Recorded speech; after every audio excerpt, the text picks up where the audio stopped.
How's it going, guys? So in today's tutorial, I'm going to be showing you how to make a photorealistic procedural marble material. There's a lot of really useful tools and tricks in this tutorial. Before I get into that, if learning procedural materials is something that is interesting to you, I just launched a beginner-focused procedural material course. This course goes into everything from surface imperfection to sci-fi materials and practical materials like asphalt and stucco. So if that's something that you want to learn more about, check it out, linked in the description. With that being said, let's get into the tutorial.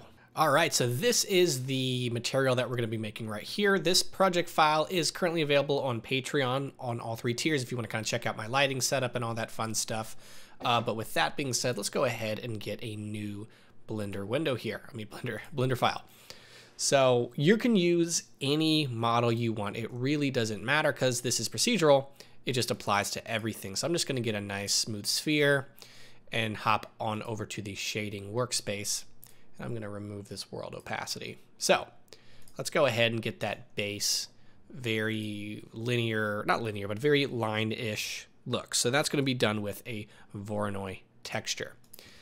And then we'll get a color ramp here, so we can kind of control the shape of it. So plug that into the base color. We're going to get a distance. Now we're just going to plug the distance into the color ramp. I'm getting all weird with my words today. Now, if you have the Node Wrangler add-on enabled, hit Control-T, and it's going to give you a texture coordinate and a mapping. And we'll plug the object coordinate into the vector. So let's go ahead and bring the black portion. Oops, I missed a step.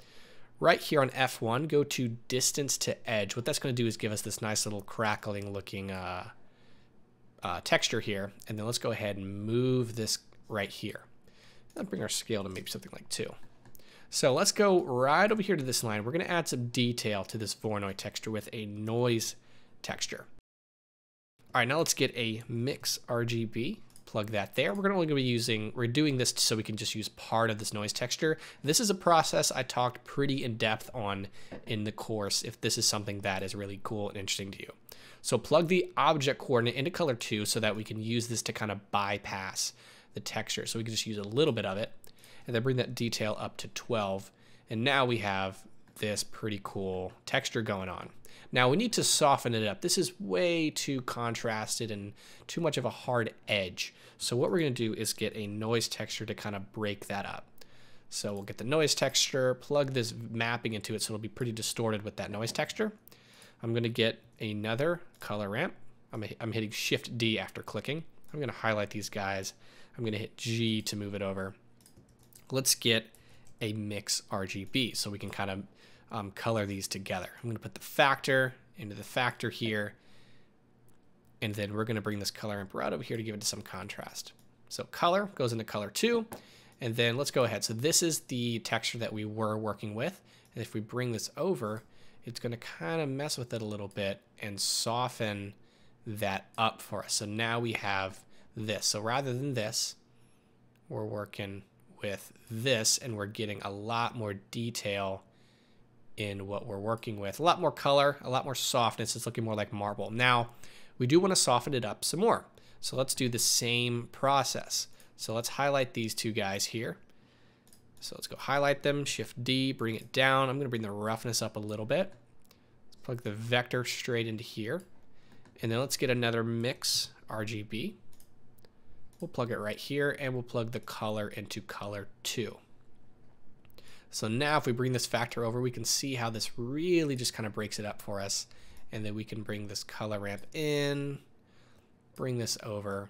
But so far, this is what we've created. So we have the color, we have the pattern we want to play with. So we can kind of bring this in and then bring this in.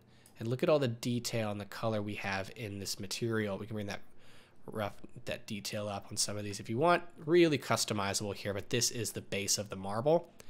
We've done all this and we've created that texture. Now we just need to add a little bit of roughness. So let's get in some, get a color ramp here. Get a noise texture. Let's get that mapping straight into the vector here. Factor into the factor, and the color into the roughness. So we can kind of see this. Let's look at this material here and pull this in so we can get some gloss. Bring that detail up to 12. Bring that roughness up a little bit, and then we can bring this in So now we're starting to get something like that. Let's bring this black portion up so it's not quite so shiny.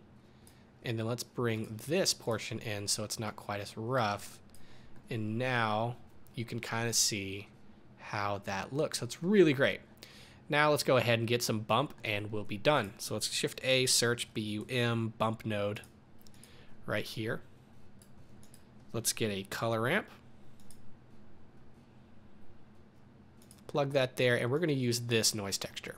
So plug the noise texture straight here, color into the height. All right.